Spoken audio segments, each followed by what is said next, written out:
The weather here is very unique in that we have all these different types of precipitation occurring in the same spot. And the underlying factor behind all of it is rain, rain, rain. It's one storm system after another comes in from the coast, and the rainfall just piles up.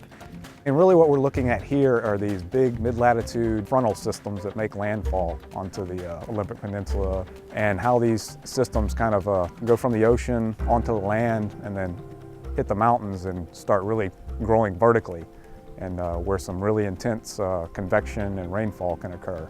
So ground validation basically helps us understand how well the satellite is seeing precipitation.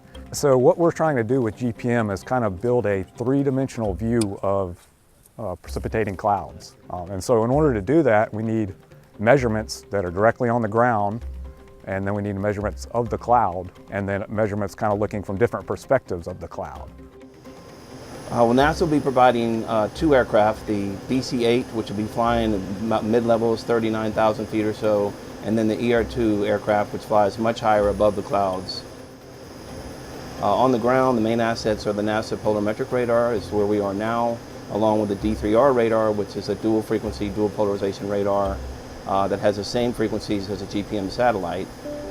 Well, we're quite remote, which is fine, but the hardest part actually for my group was to acquire land on the Quinault Indian Nation territory. There was we needed to make sure we were doing the right thing environmentally, get all the right permits. We worked very closely with the Quinault Indian Nation. They were wonderful. And then once we got all the regular permits, we had to then kind of cap the top of a mountain to support our radar, which requires about 1,500 pounds per square foot for it to be set on stably. Some of my colleagues who work, actually had to hike in and put instruments in or go maintain instruments, 14-mile journeys into the woods, basically.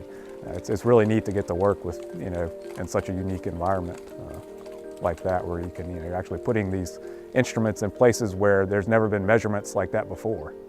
We have sites all the way on the coast. They're going to see just probably 6 inches of rain for the season. We're going to have some sites that are going to be up the mountains that are going to see a couple of feet of rain for this season. And we also have instruments at around 5,000 feet. They're going to see probably a few feet of snow. So we're going to see quite a breadth of precipitation for this project.